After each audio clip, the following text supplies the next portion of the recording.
মেসির গায়ে আঘাত লাগলেই ক্ষেপে যান রদ্রিগো ডি পল। লিওর দিকে কেউ তেড়ে আসলে তাকে আঘাত করেন এই আর্জেন্টাইন মিডফিল্ডার। এবার সেই রদ্রিগো ডি পলকে দলে ফেরাতে চায় ইন্টার মায়ামি, যেখানে ইন্টার মায়ামির সঙ্গে এখনও নতুন চুক্তি করেননি মেসি। সেখানে এই আর্জেন্টাইনকে দলে ফেরাতে হস্তক্ষেপ করছেন তিনি নিজেই।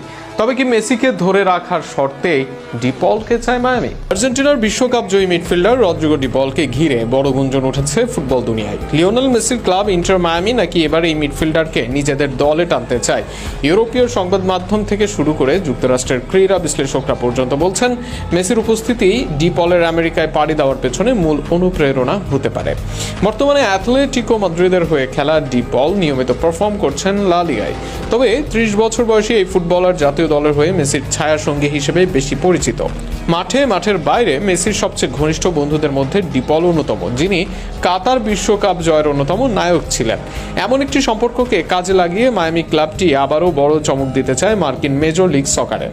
ইন্টার মায়ামি এরই মধ্যে লুইস সুয়ারেজ, জর্দি আলবা ও সেরহিও বুস্কেটসের মতো মেসির প্রাক্তন সতীর্থদের নিয়ে এসেছে দলে। এবার যদি ডি পলকেও তারা দলে আনতে পারে, তাহলে মেসিকে ঘিরে এক প্রকার আর্জেন্টাইন দুর্গ গড়ে তোলা সম্ভব হবে। তবে এখনও আনুষ্ঠানিকভাবে কোনো পক্ষ এই বিষয়ে মুখ খোলেনি। অ্যাথলেটিকো মাদ্রিদও ডি পলের ছাড়পত্র দেওয়ার মতো অবস্থানে আছে কিনা তা নিয়েও প্রশ্ন রয়েছে। যদিও ডি পল নিজেও আগে একাধিকবার বলেছিলেন, মেসির পাশে খেলা আমার জন্য গর্বের। সব মিলিয়ে এই ট্রান্সফার গ্রীষ্মে ডি পল মেসি জুটিকে আবারও একসঙ্গে দেখা গেলে অবাক হওয়ার কিছুই থাকবে।